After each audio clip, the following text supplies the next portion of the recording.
Assalamualaikum warahmatullahi wabarakatuh. Alhamdulillah. Ar-Rahman Ar-Rahim.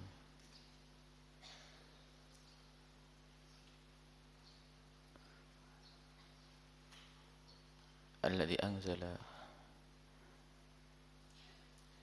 rasulahu lana rahmah.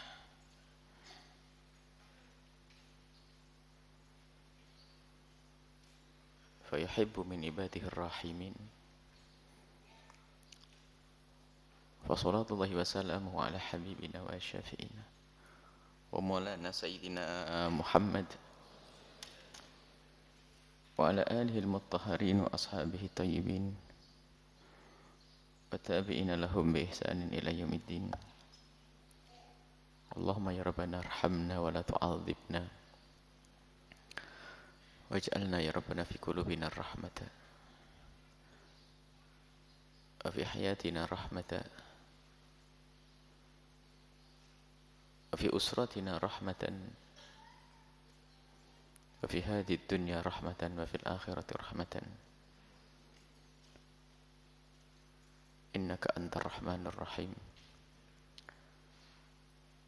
ارزقنا يا ربنا التوبة قبل الموت والشهادة عند الموت والجنة بعد الموت. أما بعد, yang kami cintai, yang kami muliakan, para orang tua kami, saudara-saudari, para pemirsa, para pendengar dimanapun Anda berada, Alhamdulillah, pagi hari ini kita bisa melanjutkan belajar kita, tadabbur kita, renungan-renungan yang semoga Allah, renungan ayat-ayat suci Al-Quran, semoga Allah memberikan kepada kita pemahaman yang benar. Dan semoga kelak Allah menggolongkan kita bersama ahli Quran. Dan kelak akan bersujud di surga bersama Nabi-Nya Muhammad sallallahu alaihi wasallam. Kita sudah sampai kepada firman Allah Subhanahu wa taala. A'udzubillahi minasyaitonir rajim. Bismillahirrahmanirrahim. Wa yastaftunaka fin nisa'i Qulillahu yuftikum fihinna wa ma yutla alaikum fil kitabi fi yataman nisa'i allati la tu'tunahunna ma kutiba lahunna wa targhabuna an tankihuhunna wal mustata'afina minal wildani wa an taqumu lil yatama bil qist wa ma taf'alu min khairin fa innallaha kana bihi 'alima. Wa in imra'atun khafat min ba'liha nushuza a'irada fala junaha 'alaihima ay yusliha bainahuma sulha was-sulhu khair wa khatiratil anfusus syuh wa in tuhsinu wa tattaqu fa innallaha kana bima ta'maluna khabira.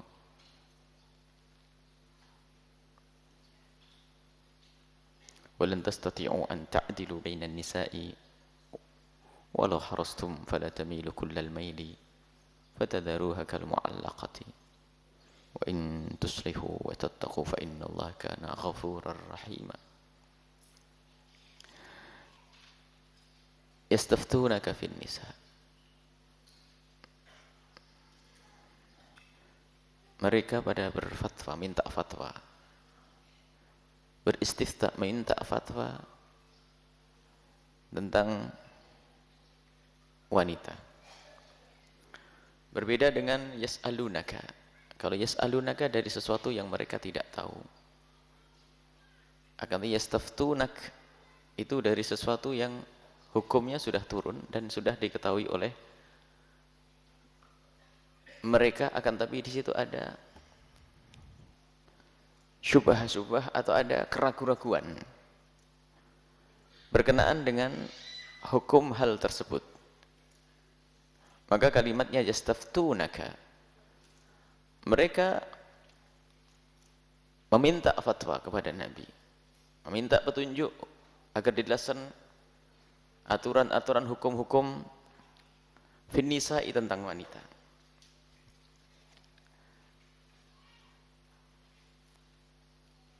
Mereka bertanya tentang hukum-hukum tentang wanita.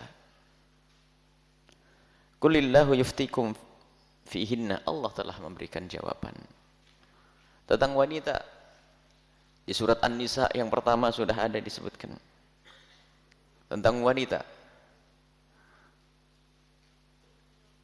Wa ma yutla 'alaikum fil kitabi fi yataman nisa. Pertanyaan tentang wanita secara umum, akan tapi di sini dijelaskan tentang lebih khusus lagi tentang wanita-wanita yatim. Ada hilangnya rahmat dan kasih sayang.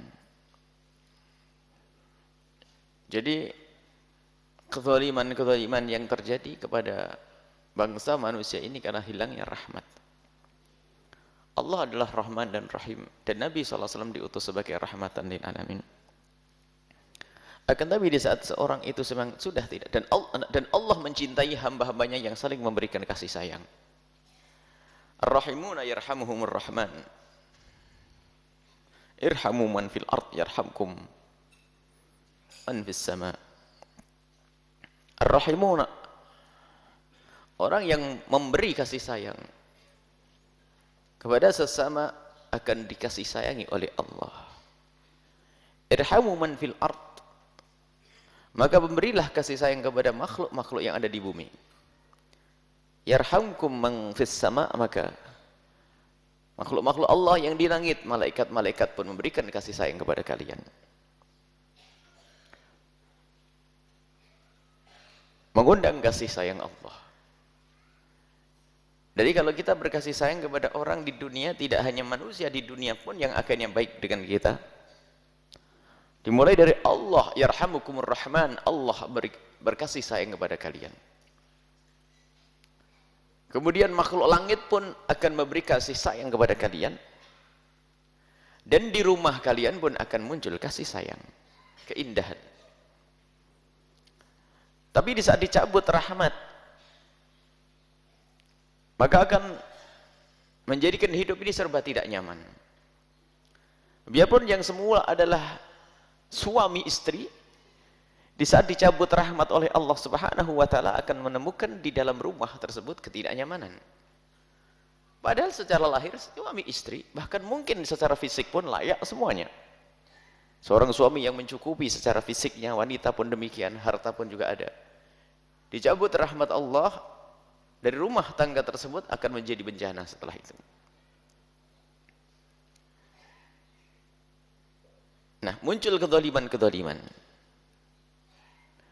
Dan kezaliman yang dilakukan ini pun akan menambahkan kezaliman. Seperti di sini kezaliman kepada anak yatim. Jika disebutkan dalam satu hadis, satu riwayat bahwasanya jika man arada yulayyin qalbuh. Kalau ada orang ingin dilembutkan hatinya, falyudri minhu yatimah, hendaknya dia berkasih sayang dengan anak yatim. Mendekatkan anak yatim, usap kepalanya, diberi makan seperti yang ia makan, beri minum seperti yang ia minum, beri pakaian seperti yang ia pakai. Fa innahu yulayyin qalbah, karena yang demikian melembutkan hati. Begitu sebaliknya, berbuat zalim kepada orang-orang fakir akan menjadi sebab hilangnya, dicabutnya kasih sayang di rumah itu. Jika seorang suami yang berbuat zalim kepada seorang anak yatim, maka akan dicabut kasih sayang dari dirinya dan dari istrinya, sehingga hilang kasih sayang setelah itu. Dan dari anaknya yang dari tempat tersebut. Maka di sini yang diberi petunjuk kita agar tidak berbuat zalim, bertanya tentang urusan wanita. Kezaliman kepada wanita banyak sekali. Kezaliman kepada wanita, ini ayat ini ada. Karena dua ayat berikutnya kezaliman seorang suami dalam keluarga. Dalam kezaliman seorang istri kepada suami ada. Sekarang kezaliman suami yang pada umumnya, baik dalam rumah tangga, seorang bapak kepada anak.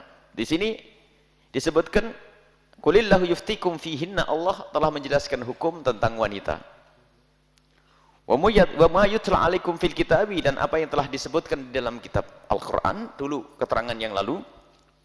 Bagaimana tentang wanita tidak boleh berbuat zalim kepada wanita-wanita yatim khususnya. Fiyataman nisa, pada anak-anak yatim. Dahulu itu kalau ada orang punya anak yatim, orang yang merawat anak yatim, bukan anaknya sendiri, pokoknya merawat anak yatim, berebut kalau misalnya dia cantik, hanya mau dinikahi. Kalau apalagi dia kaya, mau diambil hartanya. Sebab orang yatim tidak selamanya fakir karena bapaknya kaya. Jika anak yatim itu adalah tidak punya dan tidak cantik, tidak ada yang peduli dan tidak perhatian. Sehingga ada orang merawat anak yatim hanya ingin mengharapkan kecantikannya mau dinikahi, atau karena ingin mengambil hartanya. Kalau dia adalah fakir, kalau dia kaya tapi tidak cantik, tidak mau dinikahkan dengan orang lain takut hilang hartanya, sehingga disiksa dia dalam kesendirian sampai mati. Maka dalam ayat sebelumnya di awal surat Nisa disebutkan, wa in khiftum alla tuqsitu fil yatama fankihu ma taba lakum minan nisa'i mathna wa thulatha wa ruba'. Jika khawatir kalian itu akan berbuat zalim kepada wanita, artinya dalam menikah itu harus ada niat yang baik. Bukan niat mencari harta. Apalagi harta dari orang lemah yang ada di bawah naungannya, anak yatim yang di bawah naungannya. Mau menikahi anak yatim karena mengharap kecantikannya dan hartanya, awas. Niatmu busuk, niatmu jelek. Kalau kamu lanjutkan, bencana di dalam rumahmu. Kalau kamu khawatir jika menikahi wanita yatim tersebut hanya untuk niat jelekmu itu, maka fankihu ma taba lakum minan nisa, pilihlah wanita lain, jangan nikahi dia. Ada muwafaqatnya Sayyidina Umar ibn Khattab. Sayyidina Umar itu punya omongan yang didukung oleh wahyu, bukan Sayyidina Umar berbicara wahyu, tidak. Di saat melihat kezaliman seperti itu, Sayyidina Umar mengatakan, kalau kamu punya anak yatim yang cantik, nikahkan kepada orang yang lebih bagus daripada dirimu.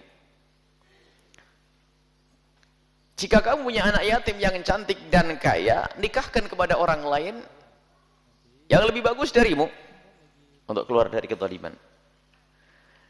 Dan jika anak yatim itu tidak cantik, dia kaya itu, tidak apa-apa, baru itu kau nikahi, tapi untuk kau jaga, semoga hartanya akan menambahkan kecantikan, sehingga tidak terlantar nanti. Ini hanya unek-unek Sayyidina Umar bin Khattab. Akhirnya datanglah firman Allah Subhanahu wa Ta'ala untuk berbuat adil kepada anak yatim. Jangan sampai engkau berbuat zalim kepada anak yatim, sehingga kau nikahi, kau ambil hartanya, dan itu kezaliman di atas kezaliman. Sebab dengan bahasa pernikahan luar biasa. Karena setelah menikah ada kepatuhan, ada macam-macam. Dan ini kalau kita perlebarkan, jangan sampai ada di antara kita menikahi seorang wanita hanya karena kita ingin renggut kekayaannya saja. Niat busuk, niat jelek, tidak akan kaya orang tersebut. Dan selamanya akan menjadi kecut hatinya. Jadi orang yang tamak dan tidak mendapatkan apa-apa.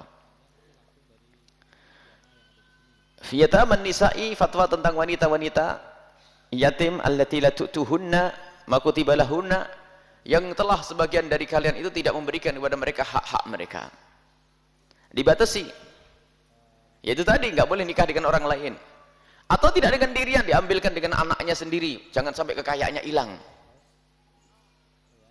Kalau mengambil seorang anak yatim karena kesolehannya, ya wajar saja kita memilih yang soleh. Akan tapi karena mengharap kekayaannya agar tidak kemana-mana. Wa targhabun an tankihuhunna, lalu engkau ingin menikahi mereka. Kalau begitu kamu jangan nikahi dia. Fankihu ma taba lakum minan nisa, nikahlah dengan wanita sana. Asalkan jangan sampai niat zalim untuk wanita atau dengan anak ini. Nikahi wanita yang lain, 1, 2 atau 3 atau 4.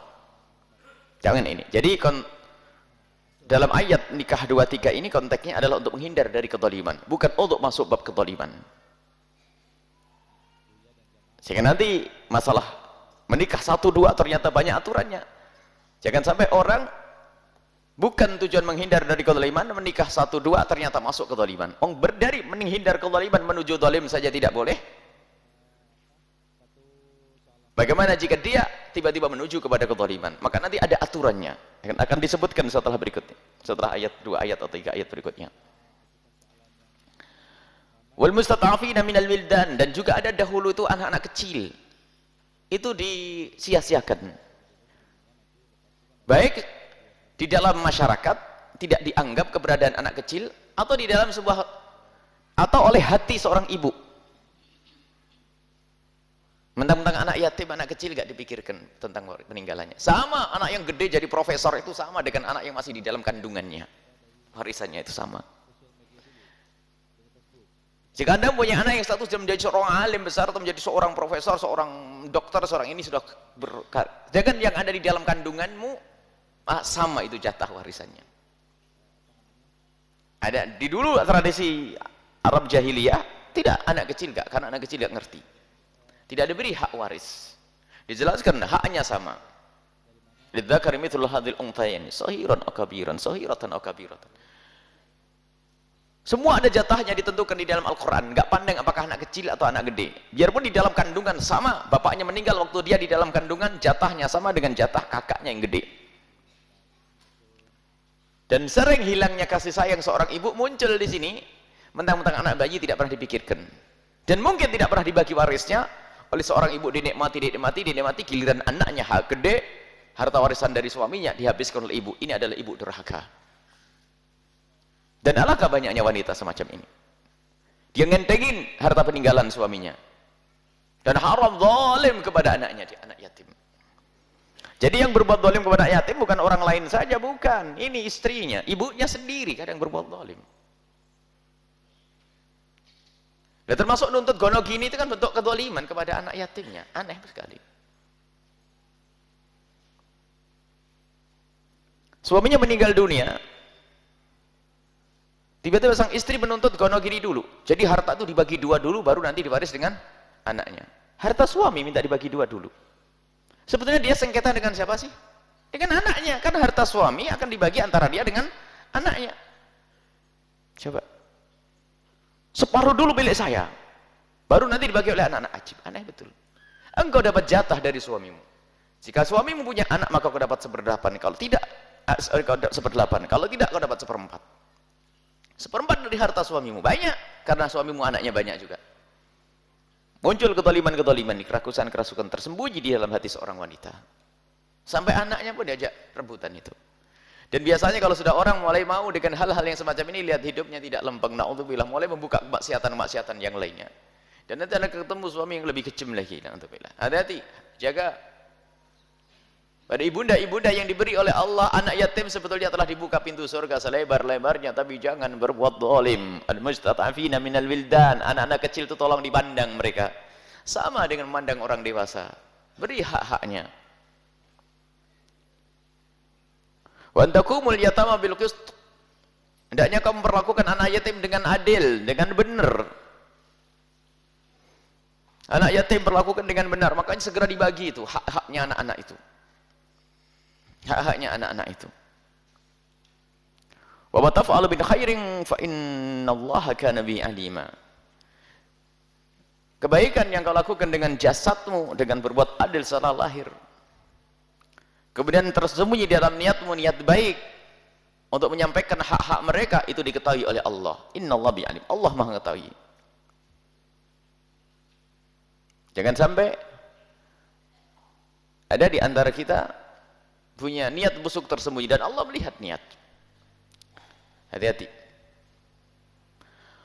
Ibu saja ada, belum lagi urusan paman. Sudah tahu dia nggak dapat jatah waris, rebut, pengen dapatkan waris dari abangnya. Dari mana? Kalau abang kita punya anak laki-laki, habis itu semua dengan anaknya. Kenapa kita tamak dengan miliknya anak yatim? Dan awas, harta yatim, harta peninggalan, hartanya anak yatim ini harta yang panas sekali. Tidak panas di akhirat saja. Kalau di akhirat innama ya'kuluna fi butunihim nara, makan api neraka. Di dunia juga panas, enggak akan berkah. Baik. Kemudian lihat. Ini ayat selanjutnya, inna khafat, wa ini imra'atun khafat min ba'liha nusyuza. Kalau yang pertama tadi syarat, ini banyak suami-suami zalim kepada istri.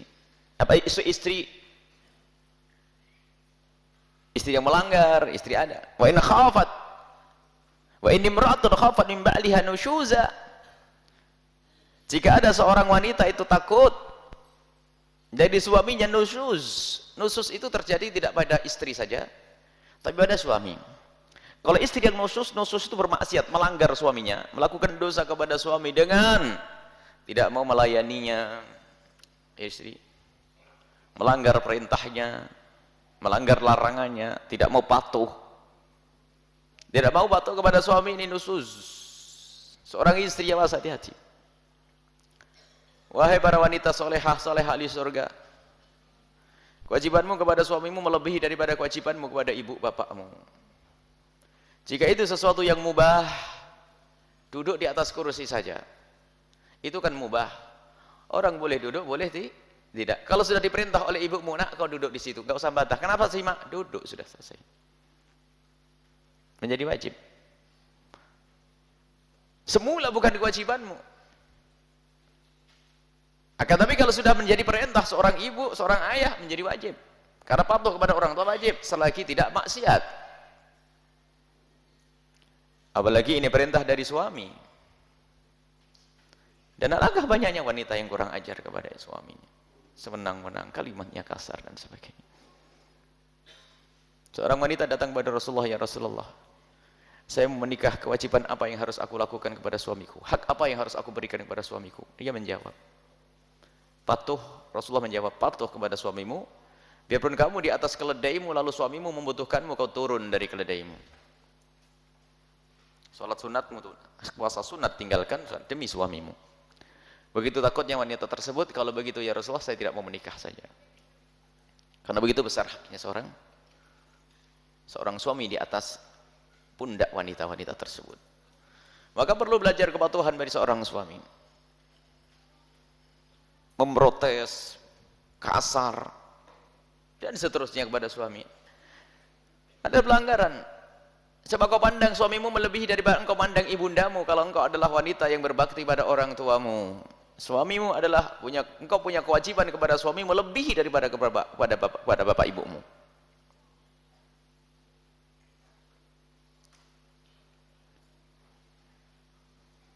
Ini banyak seorang wanita kalau ngomong sama suaminya. Alangkah bahagianya jika wanita itu di dalam hatinya selalu berpikir bagaimana memuliakan suaminya dengan cara yang halal. Ada memuliakan suaminya dengan cara yang haram, berarti itu hanya ngerayu di dunia saja. Wah, kok suaminya dikasih ini, tapi dari duit enggak jelas. Itu adalah cinta bohong itu. Tidak menginginkan suaminya adalah selamat, menghargai suaminya, memandang suaminya. Hanya berpikir bagaimana menyenangkan sang suami. Bahkan mungkin dia sendiri lupa dengan kesenangan dirinya. Allah. Wanita-wanita ahli surga yang berjalan di atas bumi itu.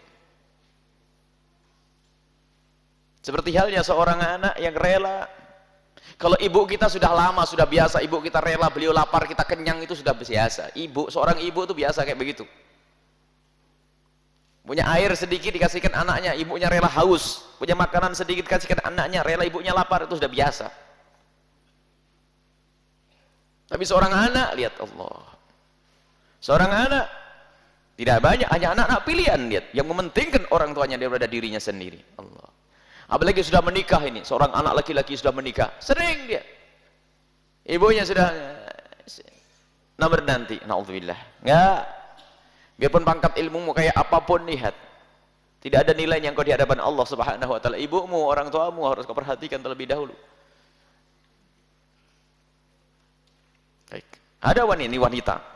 Wanita, para wanita, dengar itu. Mana wanita ngomong sama suaminya kalau tidak kasar, tidak enak. Kau tidak tahu ngomong sama siapa. Suamimu sabar, suamimu diangkat derajat hari itu, kau akan turun. Jadi kau bayar tuh, pangkat suamimu kau naikkan, kau turun pangkat. Karena menyakiti suami, ngomong kasar, nyelkit dan sebagainya. Dan karena Allah, semoga ini wanita ahli surga semuanya. Tapi ingat kebalikannya ini. Wa ini imra'atun khafat min ba'liha nusyuzah. Kalau ada suami ini, lihat, bikin kesel sama istri ini gimana nih? Haram nusus seorang suami itu juga ada. Nusus bukan dari kaum istri saja. Ini jarang dibahas karena ustadznya banyaknya laki-laki. Sembunyikan ayat ini ya. Ustadznya laki-laki disembunyikan itu. Nusus laki-laki juga ada, maksiat di dalam rumahnya. Anda tidak memberikan senyum sampai istri Anda tidak nyaman, haram bagi Anda. Hilang rahmat dari rumahmu. Kalau memberikan pendidikan ada batasnya, lihat, memberikan pendidikan ada batasnya. Fa'iduhunna wajuruhna fil madaji', diingatkan. Setelah itu apa?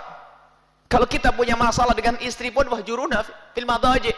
Kalau kita tidak mau ngomong, diam-diaman karena mendidik dia pun nggak sampai keluar rumah, di dalam rumah, tinggal di kasurnya saja. Istri tidur sendiri, tidur di kursi sana.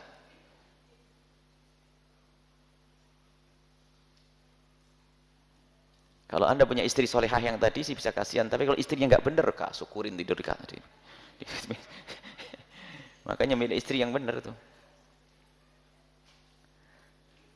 Ada suami pergi dan model-model katanya, Ustadz apa ini? Ayat ini takut Ustaz sembunyikan oleh Ustadznya ayat ini. Karena merugikan saya ini kan itu. Wa in imra'atun khafat min ba'liha nusyuza. Jadi ada suami itu nusus itu ada. Nusus itu adalah membuat kesel, menyakitkan omongannya, apalagi nyaci, menyebut nasabnya, menyebut kejelekan parasnya. Waduh, ini kurang ajar. Bahkan itu kalau sudah menyebut seperti itu tuh kurang ajarnya kepada Allah. Sebab apa? Hidung mancung untuk pesta itu siapa yang kasih? Allah. Innalillah. Memang ada. Kita tuh ternyata perlu pendidikan yang serius. Ngaji bukan sekedar ngaji dok kayaknya. Harus ada sakit kayak begini nih, nggak enak bener kayak gini. Kan nggak enak bener bapak-bapak ini. Tapi tadi sudah ibu-ibu tadi ya terus saya terus nih suruh terus nih. Jangan khawatir, majelis kita majelis adil nanti. Ucek-ucek sampai bagus semuanya nanti. Ada suami itu Masya Allah. Nusuznya seorang suami lihat. Menyakitkan, zalim, atau i'radan sendiri, i'rad itu berpaling sudah. Masuk ke rumah itu udah nggak bikin nyaman, melihat istrinya nggak mau. Bukan dalam irama mendidik pun ada batasnya. 3 hari dan seterusnya. Fa'iduhunya wahjuruhunna fil madaji.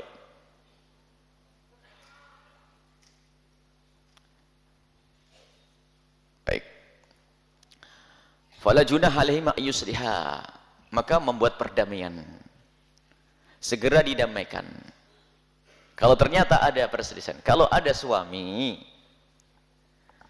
yang nusus, ini istri harus pandai juga. Kalau dulu kan kalau istri ada nusus, seorang suami hendak segera menyelesaikan, beri pendidikan. Sehingga kalau istri yang nusus tidak wajib ngasih nafkah. Istri kurang ajar, nyelekit, bikin masalah, tidak mau patuh, itu nggak wajib dikasih nafkah.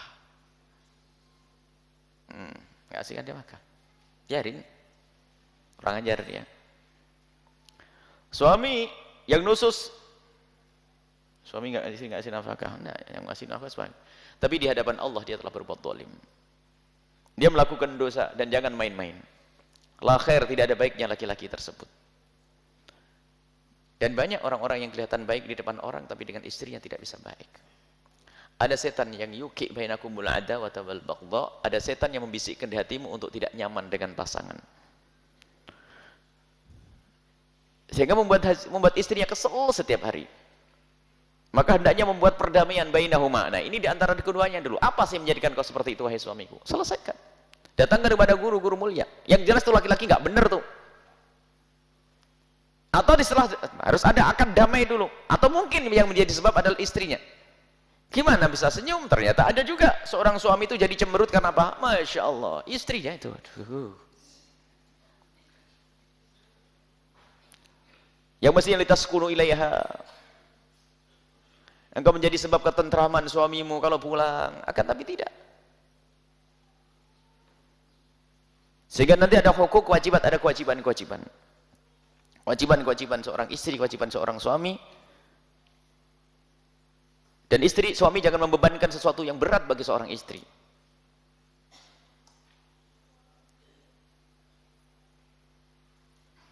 Menanak nasi itu kewajiban seorang suami, bukan istri.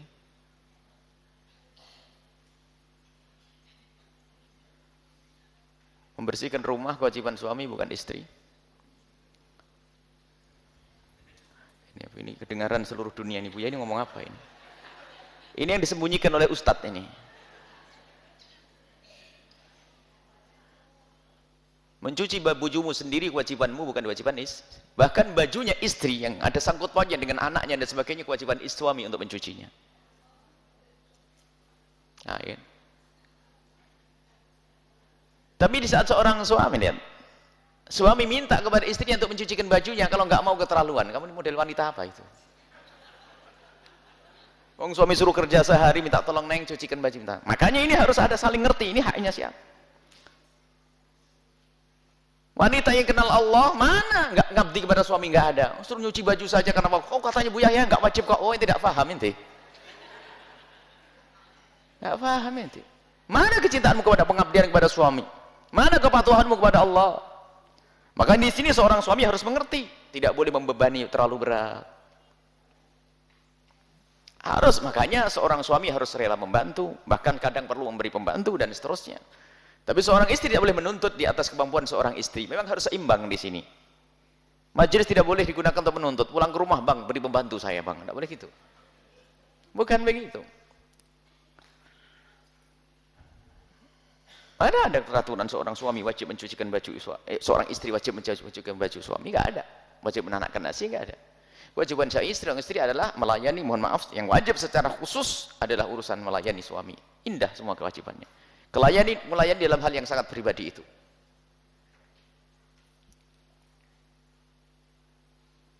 Baik. Akan tapi alangkah anehnya ini. Orang yang ngaku kenal Allah, ngaji setiap hari, sama suaminya tidak pernah mau patuh. Lihat. Biarpun semula yang tadi katanya mubah, kalau sudah suami ngomong jadi wajib. Biarpun berat bagi anda, tinggi pahalanya. Karena apa? Anda menjalankan perintah siapa? Perintah suami. Lakukan semuanya. Bahkan mungkin ada orang, saya kesel melayani suami saya begitu baik. Kalau memang kau kesel melayani suamimu, apakah kau tidak kenal Allah? Apa yang kau lakukan adalah ada pahalanya di hadapan Allah. Kalau sudah tidak ada hilang cintamu kepada suamimu, tapi kau masih punya cinta kepada Allah.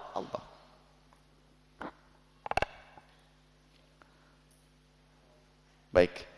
Di sini harus ada dijelaskan secara. Makanya banyak-banyaklah wahai para suami meminta maaf atas kekurangannya di dalam memberikan pengabdian. Kemudian seorang istri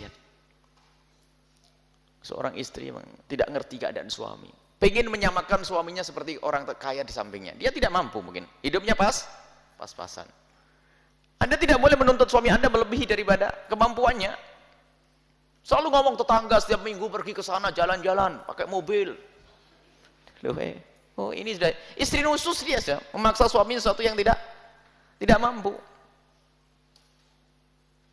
Kalau suami mampu akan penuhi ini tanda kasih sayang juga. Makanya di situ ada namanya fikih. Kalau fikih memberi nafkah, suami wajib memberi nafkah itu cuma seberapa? 2 mud. Ada yang 1 mud, 1 genggam itu. Jadi ibu itu punya suami wajib memberi 1 genggam. Makanya kalau seorang istri nggak mau nyuci melebihi daripada kewajibannya, baju sekedar nutup aurat, nggak pakai double bajunya, nutup aurat. Jadi kalau istri pakai nuntut, saya nggak mau kasih 1 genggam sama baju 2 beres. Oh hidup kok nuntut bagaimana? Sehingga seorang suami kadang selalu memberikan lebih kepada istrinya, nafkahnya, sayurnya, ininya, bajunya pun lebih. Maka seorang istri pun ngerti, biarpun bukan kewajibannya, tapi sudah menjadi perintah sang suami dan ada cinta di dalamnya. Sehingga tidak kita ingin menghapus ini pekerjaanmu, ini pekerjaanku setelah itu. Akan tapi ini adalah pekerjaan bersama. Anak bukan urusan istri, tapi urusan bersama. Biarpun pada hakikatnya anak adalah suami yang perlu mendatangkan orang yang bisa membersihkan popok adiknya dan seterusnya. Anaknya. Suami yang hendaknya menyelesaikan itu semuanya. Bahkan seorang istri bisa menolak menyusui. Seorang istri bisa menolak menyusui, cuman ya sakit itu istri itu. Dalam Al-Quran disebutkan masalah rodha, bagaimana rodha? Harus ada kesepakatan, tidak boleh seorang istri dipaksa untuk menyusui. Sehingga ada dalam tradisi Arab menyewa ibu rodha'ah, ibu susuan. Disusukan kepada ini. Yang biayai siapa? Suaminya. Ibu tidak. Akan tapi Masya Allah, wahai ibu, mana kasih sayangmu?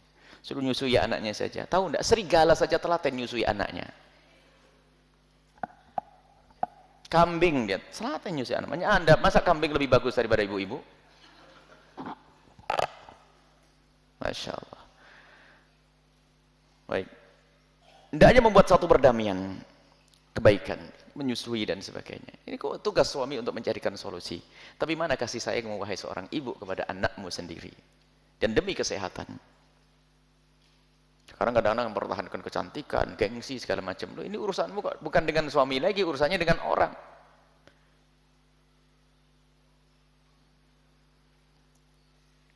Wasuluh khair, membuat perdamaian. Ini perdamaian ini mana? Di saat terjadi seorang suami menjadi tidak nyaman dengan istri, harus dicari sebabnya segera mungkin. Maksudnya begitu. Suluh itu damai ini membuat perdamaian, duduk bersama.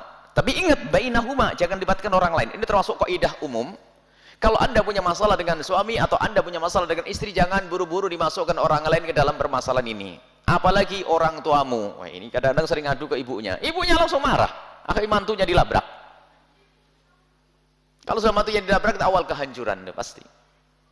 Mantunya sudah tidak nyaman ke rumah mertua. Nggak enak ngelihat mertuanya saja. Waduh, kelihatan taringnya tuh. Dan Anda sebagai orang tua jangan mudah ikut-ikutan urusan anak. Biarkan dulu dia menyelesaikan permasalahannya. Dan kalaupun Anda harus masuk, caranya yang benar, bukan asal masuk. Dan harus adil, biarpun anak kita harus kita salahkan. Harus. Kadang-kadang pengaduan itu kan sepihak biasanya. Anak perempuan ngadu kepada ibunya sendiri. Langsung emosi, kurang ajar suamimu. Langsung dilabrak. Kau apa lakukan anakku gini-gini. Suaminya nggak ngerti apa-apa. Hanya yang ada akan menjadi benci. Kenapa? Oh, nggak ngerti apa-apa, tak-taunya dilabrak. Makanya Anda sebagai seorang istri, jangan dikit-dikit ngadu kepada ibumu sama bapakmu. Sebab apa? Ibumu dan bapakmu kadang tidak bicara dengan akalnya, tapi dengan nuraninya. Kamu adalah anakku, sayang, cinta. Emosi cintanya. Sehingga yang ada emosi, kurang ajar. Suaminya menantunya dilabrak, ya nggak enak. Sehingga menantunya kalau ngantarkan istrinya hanya di depan pintu sana, ini jalan, ini salahnya mertua itu. Jangan suka ikut-ikutan. Dan ada mertua yang suka ikut-ikutan. Dan itu jadi bencana. Dan tidak nyaman. Dan susah dibenahi, nggak bisa dipercaya lagi, karena susah. Banyak orang ngadep ke sini, suami istri, mertuanya yang datang ke sini. Ini karena ibu ikut-ikutan menjadi berantakan. Mereka ingin menyesuaikan sebetulnya. Mereka akan belajar. Kalau ikut orang lain petunjuk, ulama dan sebagainya, adalah diberi bekal. Ada sebaliknya seorang ibu mertua. Hei ibu mertua, dengan menantu perempuanmu yang lembut, yang kasih, yang cinta. Ada mertua ini, na'udzubillah ini. Sama menantunya juga begitu. Kalau punya ikut-ikutan, bahkan bukan ikut-ikutan, membenci menantunya tanpa sebab, tanpa alasan. Pokoknya nggak seneng saja. Innalillah. Waduh, nasib tuh. Nggak ada baiknya orang begitu. Menantu. Ada lagi sebabnya karena aduan dari anaknya sendiri. Ada. Karena anaknya sering adu, maka menantunya menjadi dicemberutin terus. Dicemberutin terus. Ada model-model semacam itu. Makanya wahai anak laki-laki, jangan mudah Anda mengadu kepada ibu Anda. Sebab hidup Anda itu memandang Anda dengan cinta dan kasih. Kalau sudah Anda sering ngadu ke ibu Anda menjadi berubah dengan menantu. Akhirnya menantunya tidak dihargai lagi. Menantumu adalah anakmu, wahai ibu. Jangan pandang mereka dengan pandangan picik. Na'udzubillah. Sebetulnya itu ilmu kan sederhana. Ilmu hati itu loh ya. Ada orang ahli ibadah, ahli ngaji, ahli sujud, tapi hatinya nggak benar tuh. Nasib buruk tuh. Sama menantu gak bisa baik. Yang lebih heboh lagi, lebih jahat lagi sama mertua. Waduh, ini ada. Apalagi kelas ustadzah sama mertuanya nggak bener, sama kelas ustadz sama mertuanya nggak bener. Mau kemana ente?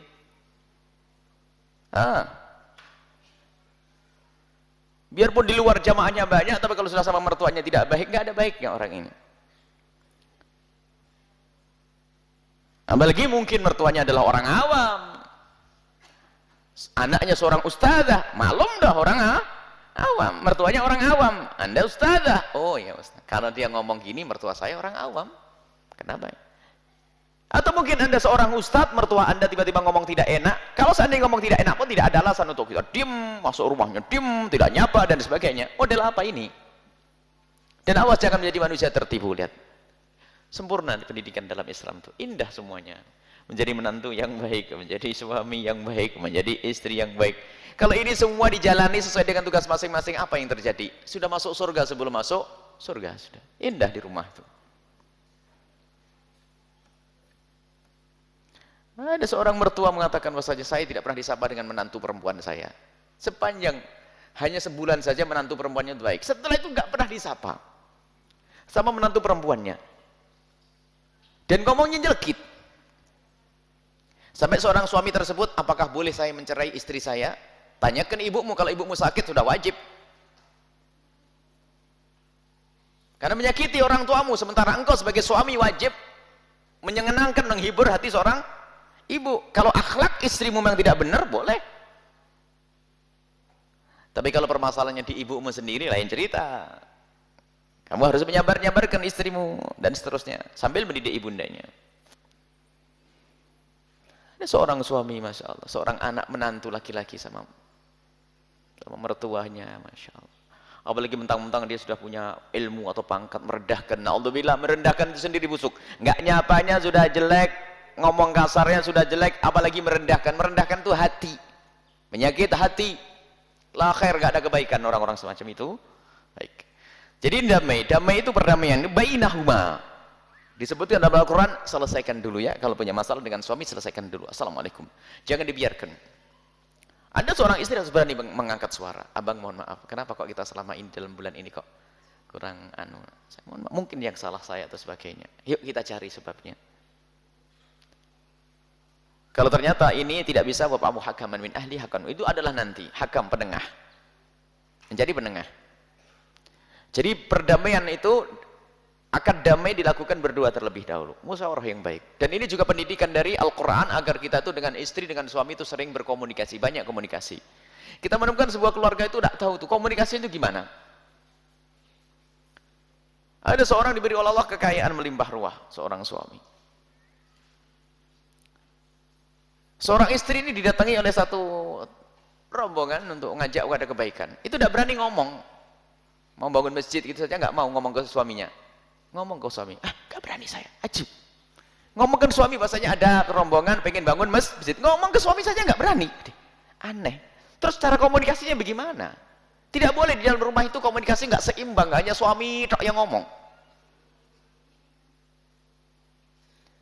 Kadang kita bingung tuh, yang cerewet tuh sebetulnya suami atau suami istri sih? Yang banyak ngomong tuh suami apa? Istri. Yang bener nih.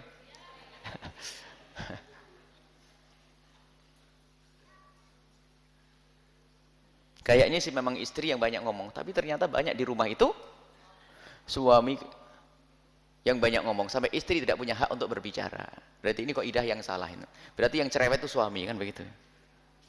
Ini terjadi sebuah diskusinya apa? Mana yang lebih banyak berbicara antara laki-laki dengan perempuan. Diskusi hebat. Laki-lakinya bisa dengan hujah-hujah, dalil-dalil semuanya. Dengan seorang profesor laki-laki, profesor perempuan, diskusikan tentang mana yang paling banyak bicara, ini laki-laki atau perempuan, diskusi semuanya.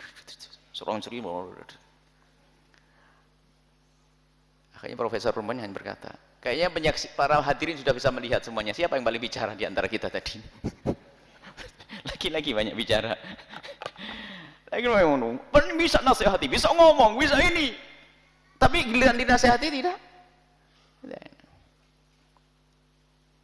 Tidak benar. Harus ada keseimbangan di sini. Jadi komunikasi, bangun komunikasi yang baik.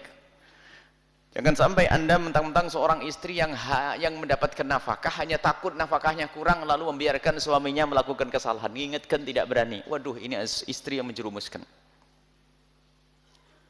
Jangan bangga wahai para suami kalau Anda punya istri ketakutan kepada Anda. Aduh, bangga enggak? Wibawa, enggak? Punya istri ketakutan dengan dia. Sampai ngomong saja nggak berani bangga. Istri saya itu takut dengan saya. Loh, kok enak? Memang kamu hantu, monster. Banggalah jika engkau menjadi seorang suami, ternyata Pak bisa membangun komunikasi yang baik dengan istri. Atau sebaliknya.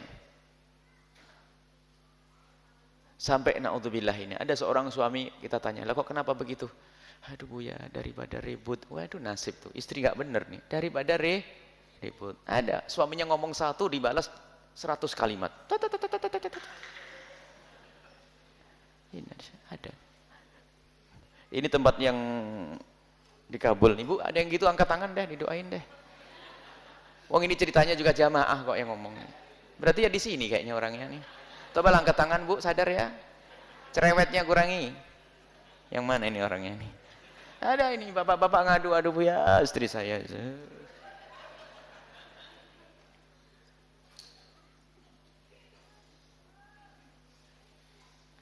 Jadi istri itu yang menghibur hati suami ya. Jadi suami juga yang menghibur hati sang istri. Wa uqdiratil anfusus syuh.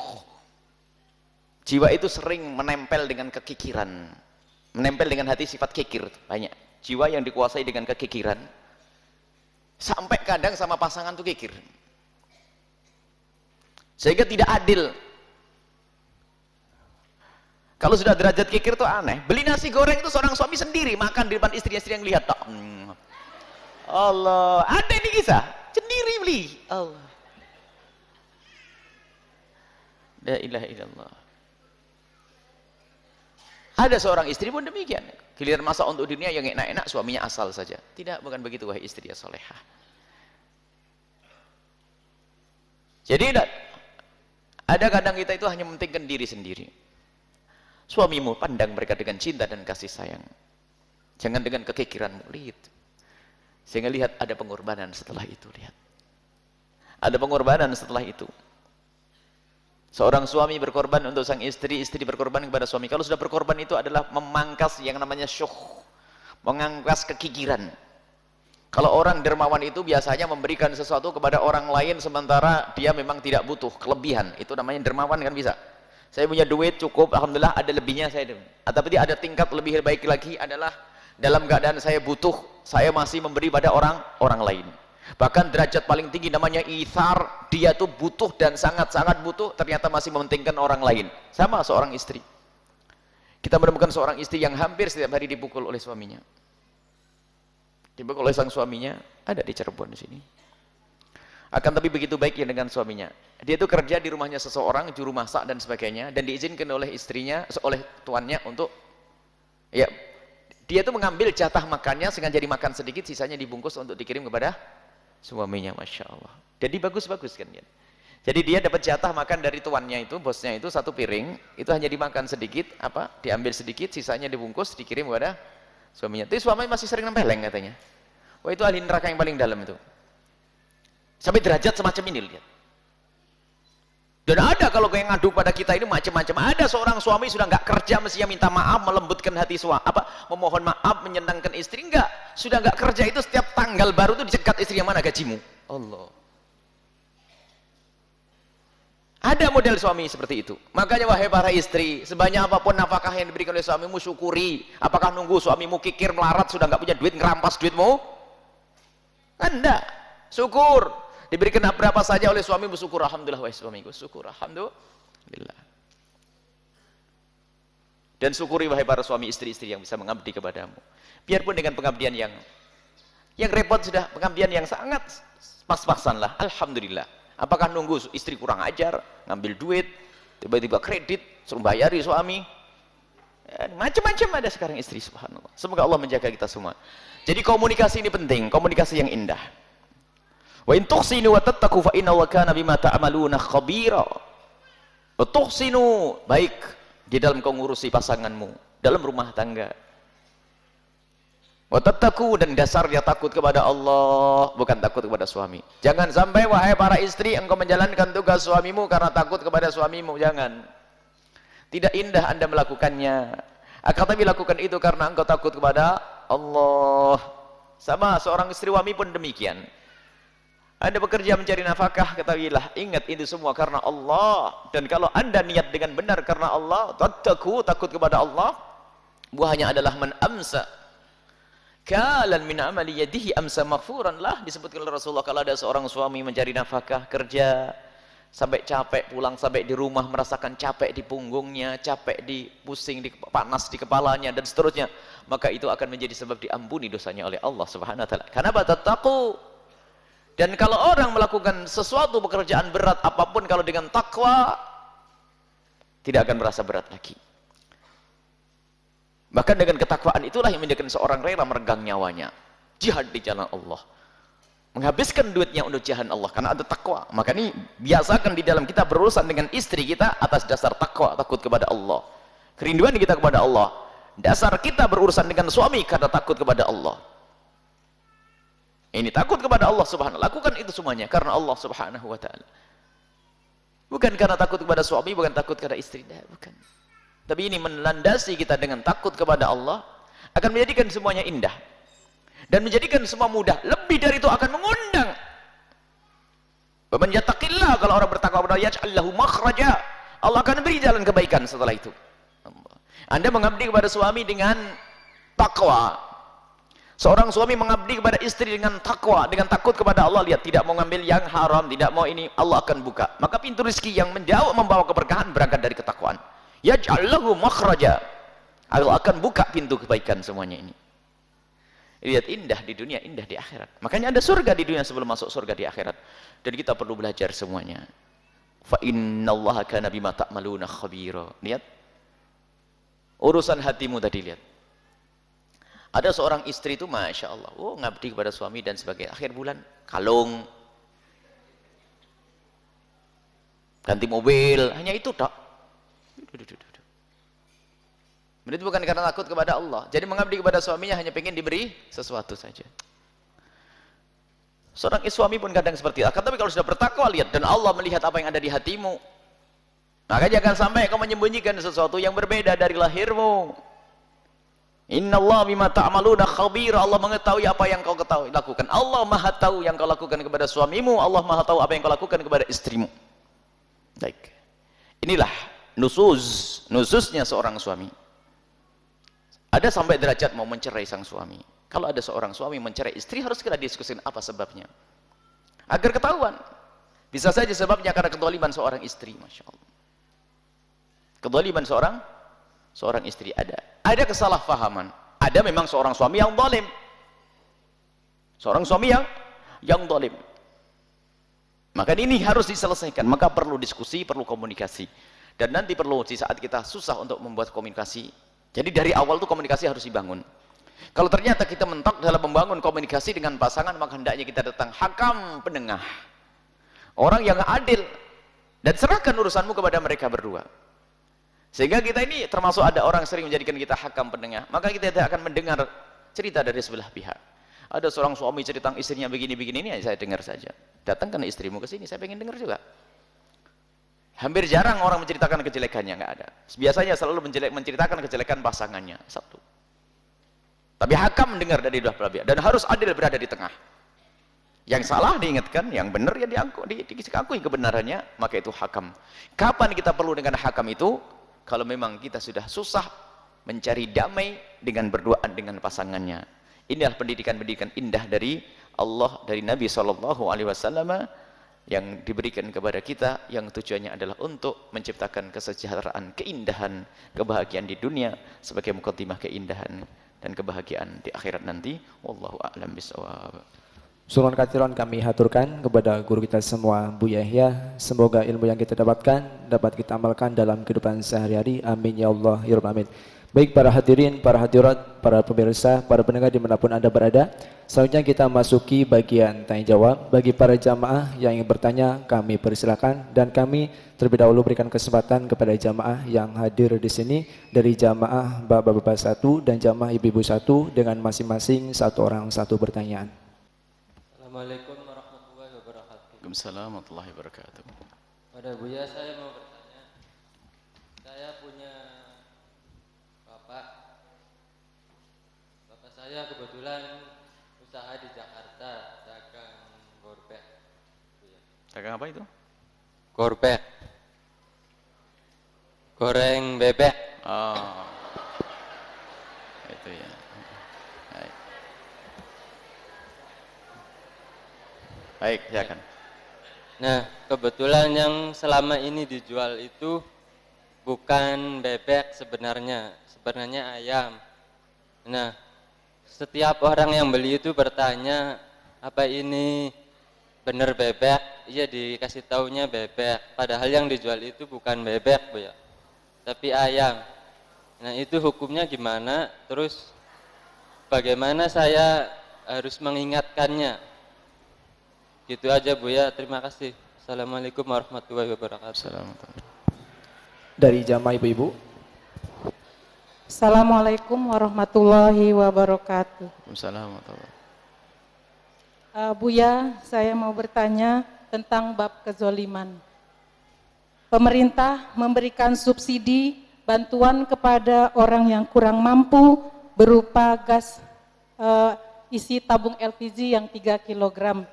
Itu kan kalau nggak salah Bapak Yusuf Kalla mencanangkan untuk gas yang 3 kilo itu dapat subsidi karena harganya lebih murah dari tabung gas yang 12 kilo.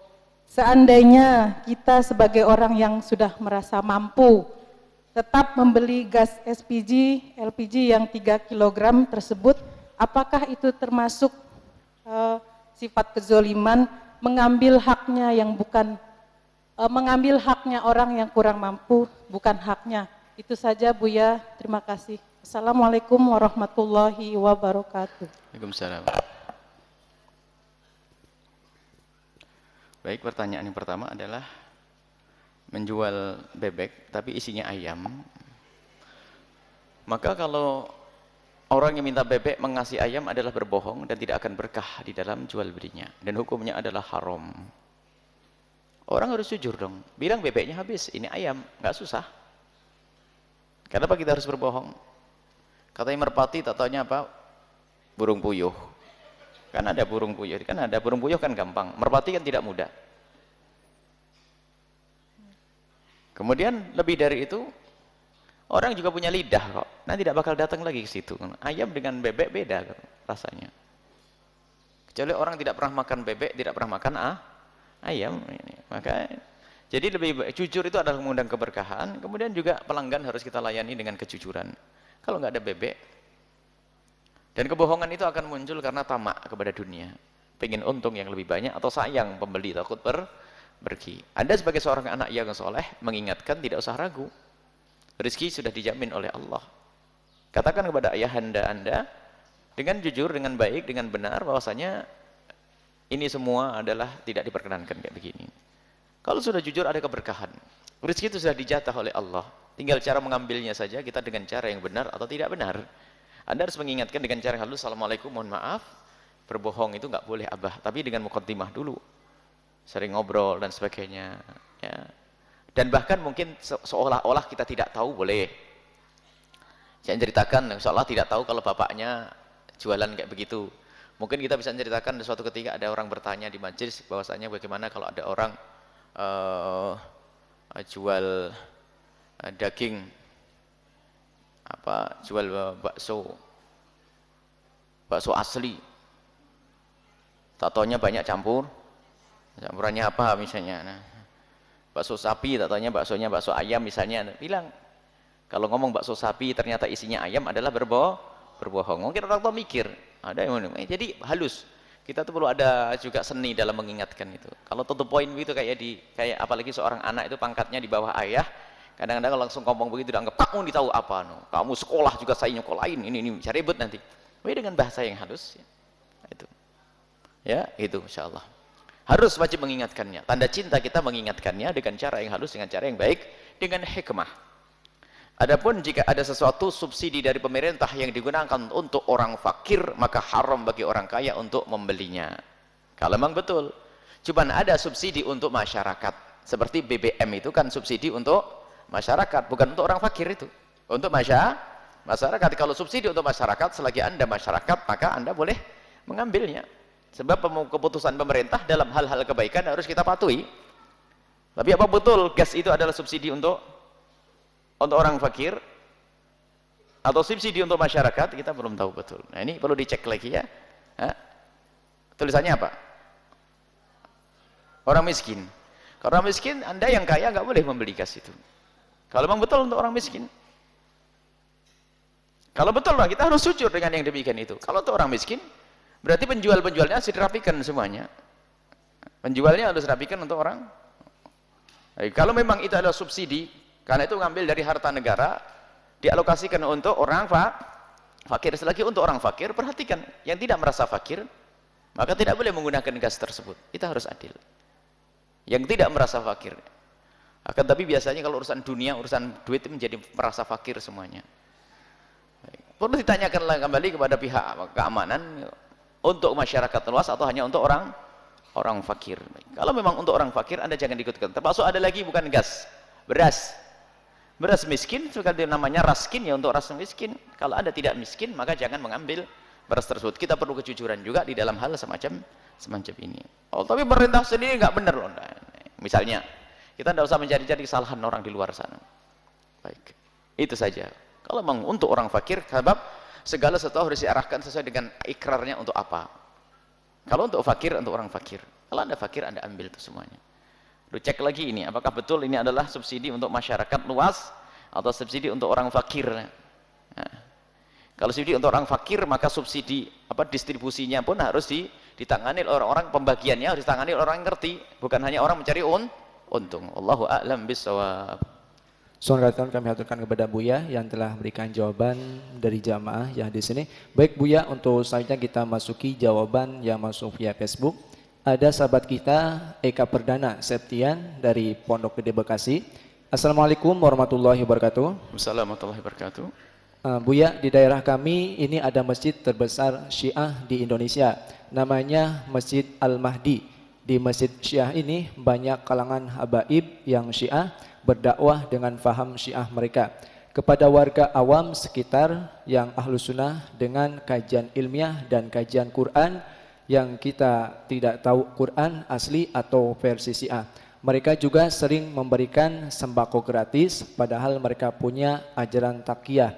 Pertanyaannya, bagaimanakah cara membimbing atau menasihati warga sekitar agar tidak ikut pengajian di masjid Syiah tersebut? Yang kedua, bagaimana cara membandingkan habaib yang Syiah atau bukan? Dan apakah mereka masih termasuk golongan Thariqah Bani Alawiyah? Terima kasih Buya. Assalamualaikum warahmatullahi wabarakatuh. Assalamualaikum.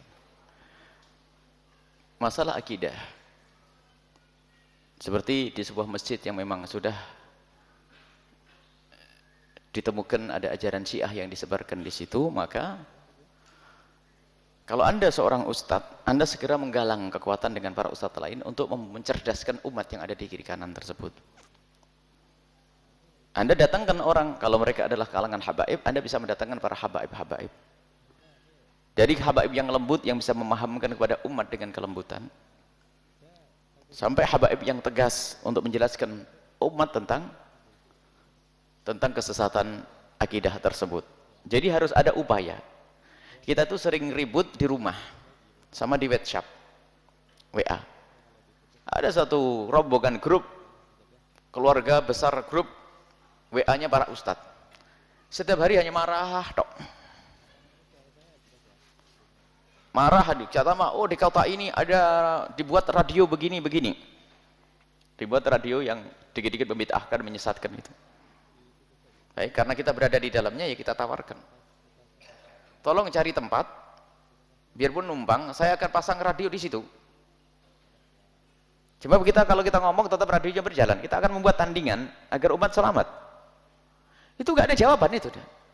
Tak tambahi lagi gratis. Saya akan cari teman-teman untuk biayai. Nggak ada jawaban lagi ini. Kita ada seneng para ustadz ini seneng ribut tok di WA sama di diskusi itu. Oh ini saat ini tok. Nah kita perlu kerja. Maka kata guru kami, Al-Habib Abdullah bin Muhammad, baru sekarang bukan waktunya berpikir, waktunya berjuang. Sudah lambat kita masih mikir-mikir. Masih diskusi, wah ini sesat, ini sesat. Memang bisa berubah kalau kita hanya ngomong di antara para ustadz sesat. Harus kita buat satu pergerakan. Mungkin kita segera buat majelis di situ untuk memahamkan kepada orang. Barangkali dari yang penanya bisa berkomunikasi dengan kami nanti, kita akan buat majelis di dekat tempat tersebut untuk pemahaman kepada orang. Nanti itu dari mulut ke mulut akan memahamkan. Tentunya kita dengan cara yang lembut dan lembut, indah sampai orang bisa menerima. Harus ada gerakan semacam ini. Sehingga kalau ada aliran-aliran itu, baik aliran yang mengatakan diri mereka adalah aliran Syiah, aliran Wahabi, kalau mereka berkembang di negeri kita itu bukan karena kuatnya mereka, karena lemahnya kita ahli sunnati wal jamaati. Karena lemahnya kita. Kita lemah, lihat. Oh, mereka bersemangat membuat ini, buat ibu, buat ini, buat itu. Tapi mana kita? Kita sering ribut di pondok kita sendiri. Kita sering ribut di meja diskusi saja dia. Diskusi tidak menyelesaikan masalah. Ini. Jadi apa solusinya? Kita berbuat serupa. Kita perlu berbuat yang serupa. Ayo kita secepatnya. Kita perlu gerak. Dan umat Islam di sunnah wal jamaah punya potensi besar. Lihat orang-orang kaya, orang ini pondok-pondok raksasa-raksasakan. Kita pondoknya orang yang biasa maulid Nabi, kita ini kan pondok hebat. Pondok ahli sunnah wal jamaah pondok raksasa. Dan juga bos-bos besar itu juga mereka akidah ini. Cuman mana tidak ada yang menggali potensi ini. Kita sering lebih berbangga dengan lingkungan kita. Kalau sudah punya majelis ribuan sudah cukup, seolah-olah dunia sudah habis.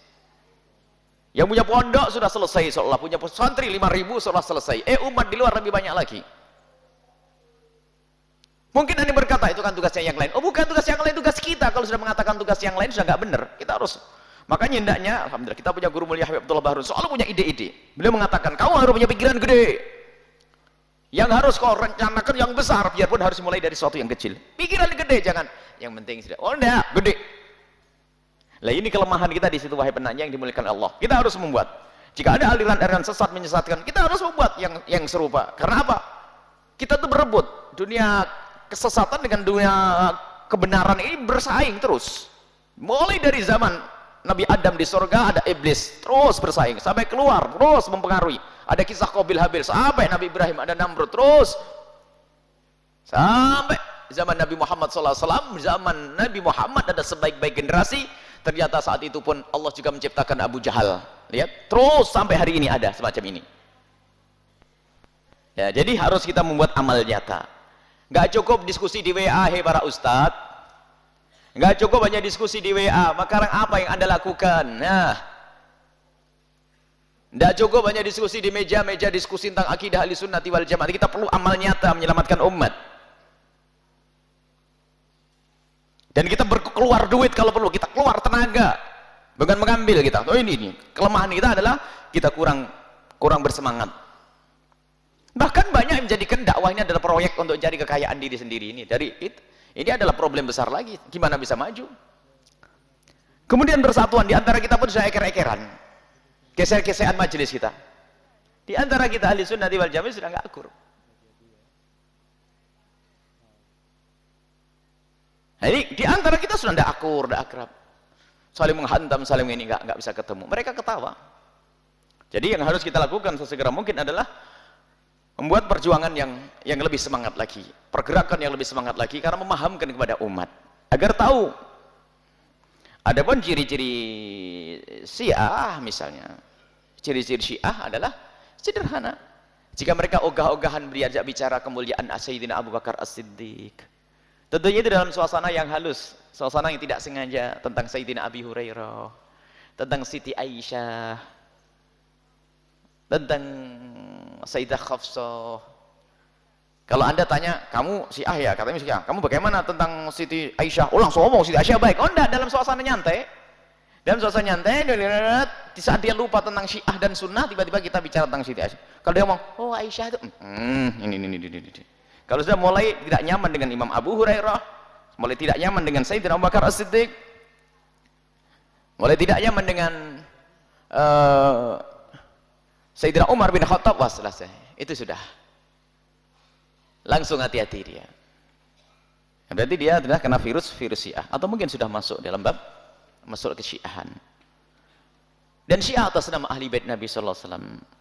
Ini menjadi masalah, itu adalah kaum Syiah pakai slogan, pakai semboyan, pakai seruan yang luar biasa dahsyat mencintai Ahli Bait, dan kita wajib mencintai Ahli Bait Nabi sallallahu alaihi wasallam. Akan tapi mencintai Ahli Bait yang sesungguhnya kita adalah yang mengagungkan Imam Ali, memuliakan Imam Ali, seorang yang pemberani, bukan pengecut. Seperti kalangan kaum Syiah, Imam Ali di kalangan kita adalah pemberani. Imam Ali bagaimana berani? Di saat di medan laga, di saat Nabi menyeru siapa yang akan melawan nih, ada Amr ibn al-Wud. Ada seorang yang jago perang, tidak ada yang berani menyeru, ayo siapa mau berani dengan saya? Sayyidina Imam Ali bin Abi Thalib melihat orang ini keluar, dan semua orang tahu tidak ada orang gulat dengan dia kecuali kalah.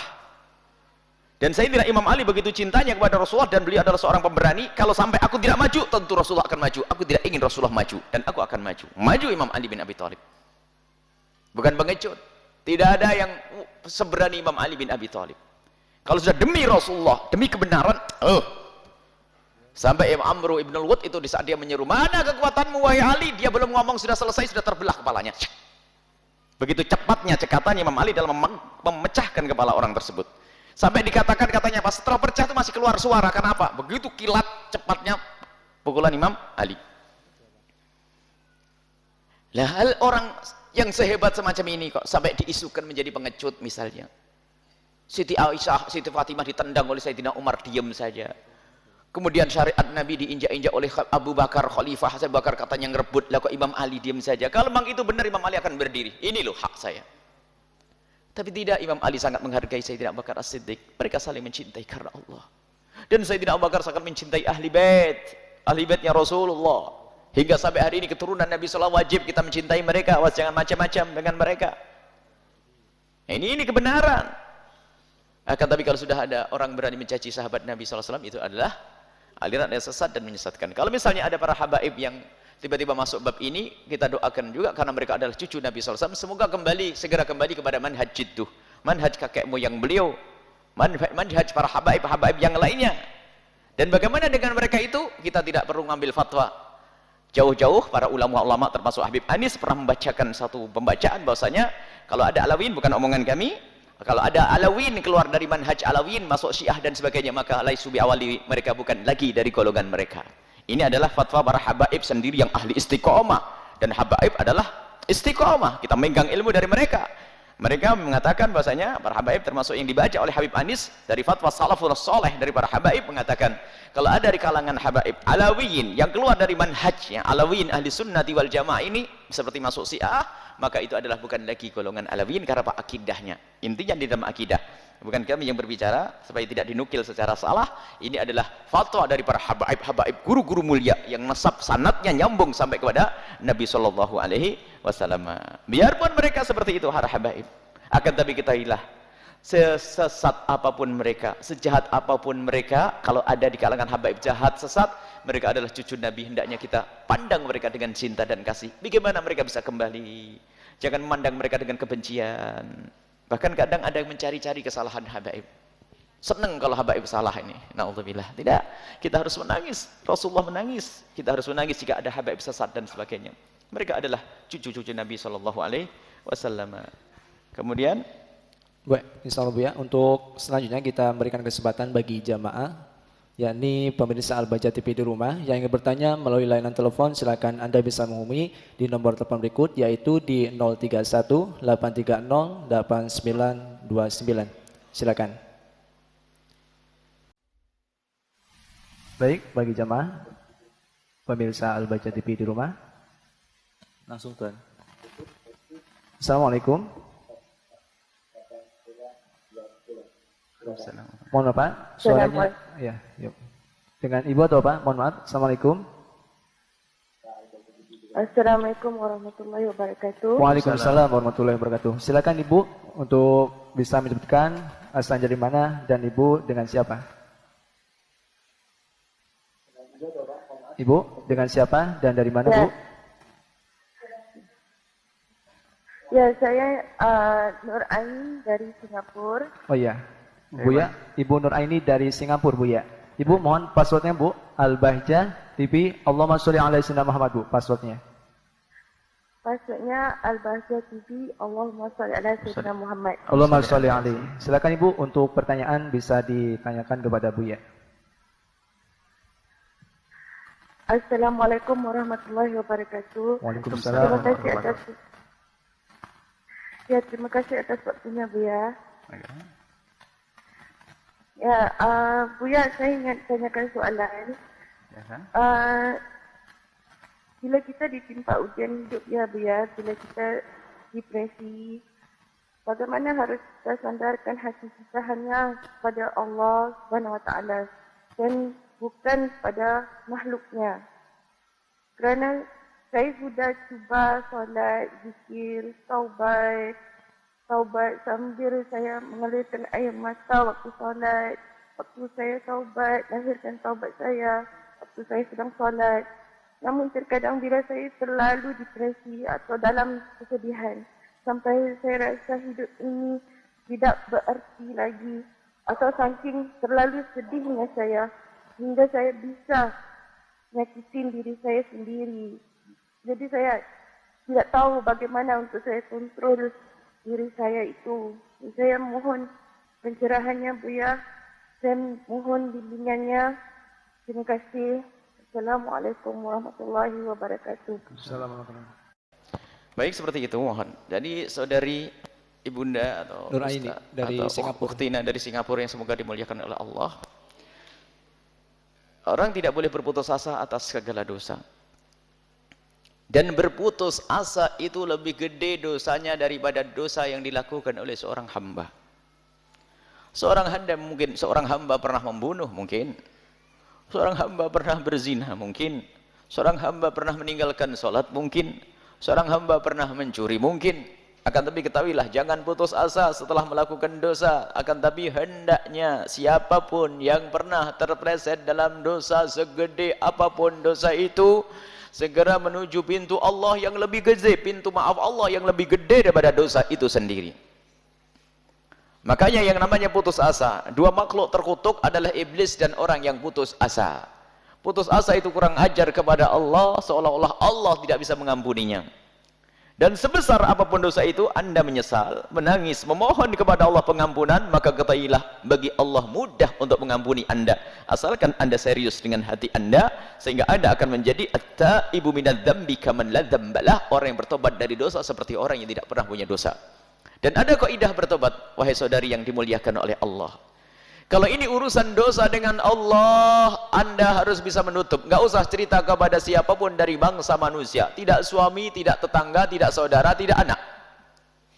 Kalau ini dosa kepada Allah, termasuk mungkin Anda dulu pernah sering meninggalkan sholat, atau seseorang dulu pernah meninggalkan sholat, sering meninggalkan sholat, dulu pernah mabuk, dulu pernah berzina. Biarkan yang berlalu biar berlalu, semoga Allah menutup itu semuanya. Kalau kita minta ditutup oleh Allah, jangan kita buka di depan manusia. Jangan buka di depan manusia. Tanda tobat yang diterima oleh Allah adalah di saat kita bisa menutup. Jadi kalau sudah kita bisa menutup di dunia, Allah akan tutup nanti di akhirat.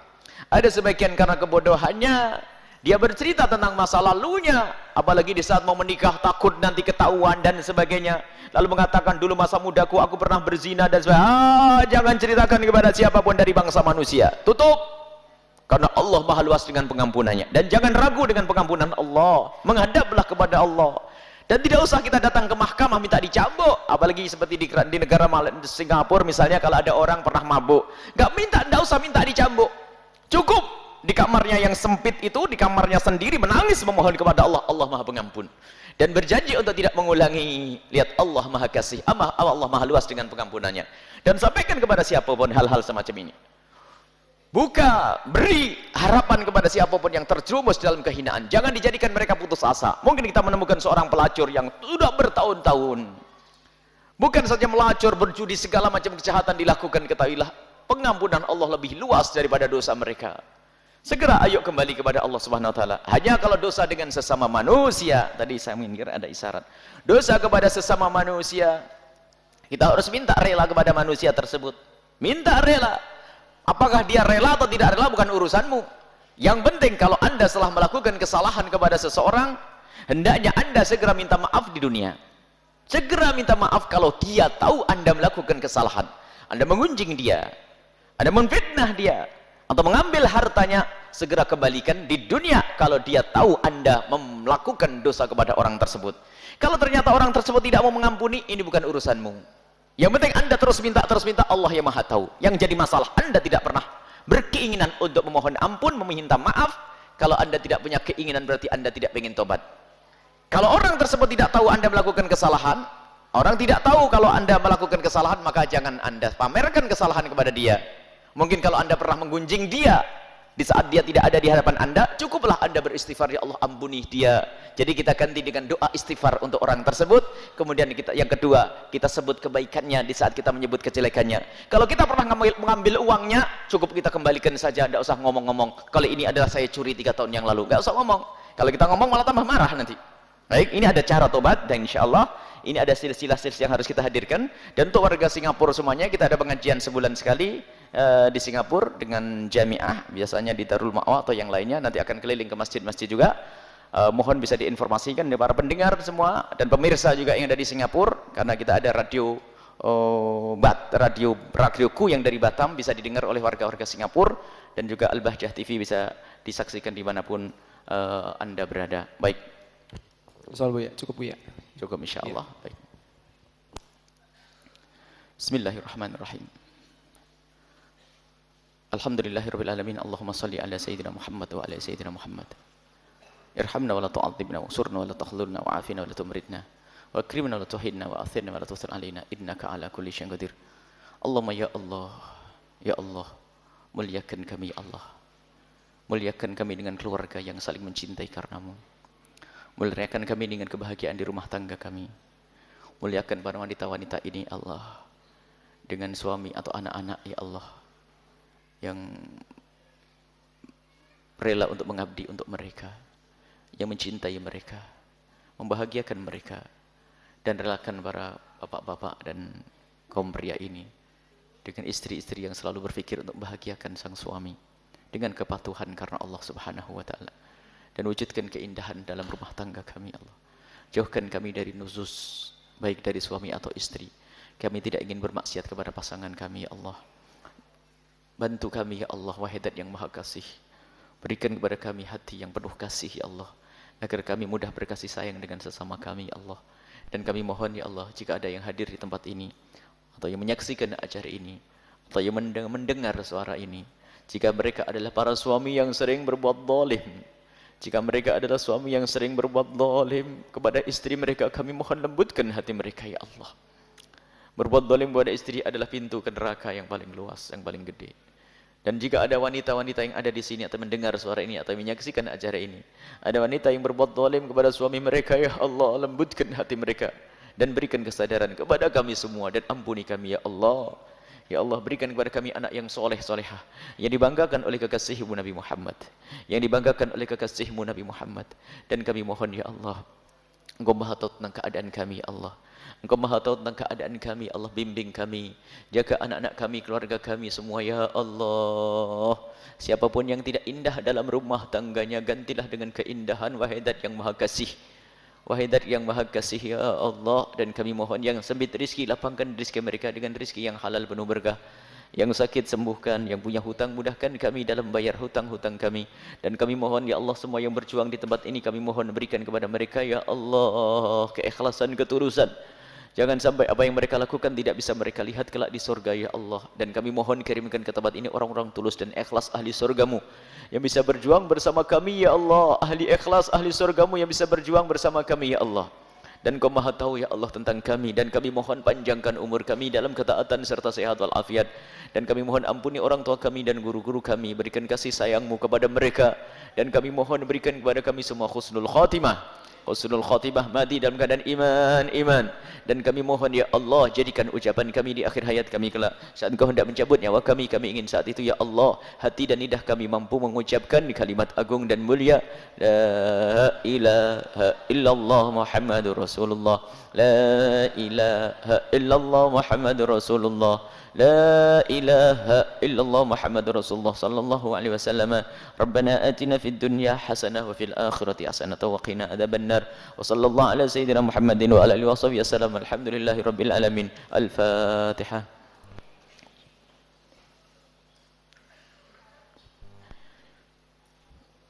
Ini saja, mohon maaf, mohon doa selalu. Wabillahi taufiq wal hidayah. Assalamualaikum warahmatullahi wabarakatuh.